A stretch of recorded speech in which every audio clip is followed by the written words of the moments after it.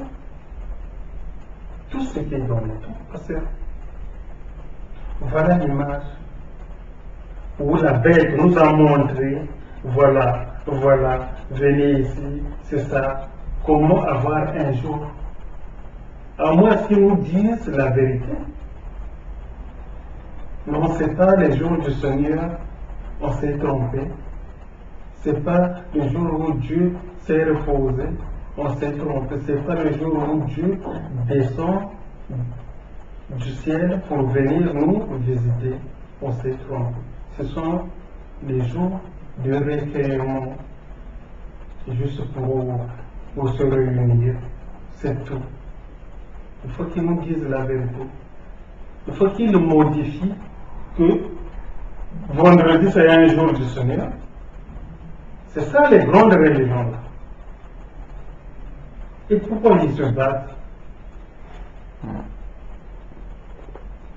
contre l'une et l'autre? Pourquoi? Parce qu'ils ont la même philosophie en fait. Pourtant c'est la même philosophie. Ils ont les mêmes saints. Voilà. Il y a d'autres images sur le plan politique. Sur le plan politique, il y a aussi l'image de la bête. Oui. La politique nous montre, voilà, les gens se tabassent. Parfois, il y a des familles qui se déchirent. Parce que l'autre il est dans X, l'autre il est dans tel parti, et voilà, la famille se déchire. Ils ne disent pas la vérité. En quelque sorte, ils préparent leur retraite. Je ne sais pas combien de temps un président de la République et pendant sa retraite.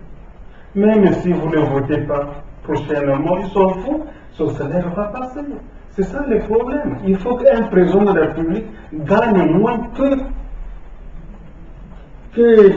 les fonctionnaires. Soit il gagne par rapport à sa valeur. Parce que tout est gratuit sur lui. La voiture, l'essence, tout ça. Mais s'il gagne 2000 euros, s'il gagne par exemple 2 millions de francs CFA, s'il y a des monnaies ailleurs,